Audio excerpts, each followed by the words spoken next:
Hi friends, welcome back to my channel my dreams. ఈ video మాకు ఈరోజు వరలక్ష్మి వ్రతం ఎలాగ తీసేసింది చూడండి. మీరు కూడా అమ్మవారిని ఎంత క్యూట్గా రెడీ చేసిందో సూపర్ ఉంది. శారీస్, ఫ్రూట్స్, అబ్బాబ్బాబ్బా చూడండి, పులిహోర, పూర్ణాలు. నేను మిస్ అయిపోతున్నాను ఫ్రెండ్స్. పూజ మిస్ అయినందుకు బాధ లేదు, కానీ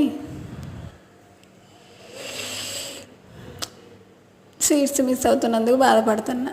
సర్లే, మా అక్క అయితే సూపర్ చేసుకుంది. మీరు ఎలా చేసుకున్నారో కామెంట్ చేయండి. నాకైతే అమ్మవారు సూపర్గా నచ్చేసింది. మీకు ఎలా అనిపించిందో కామెంట్ చేయండి. మీరు ఎలా చేసుకున్నారో కూడా కామెంట్ చేయండి.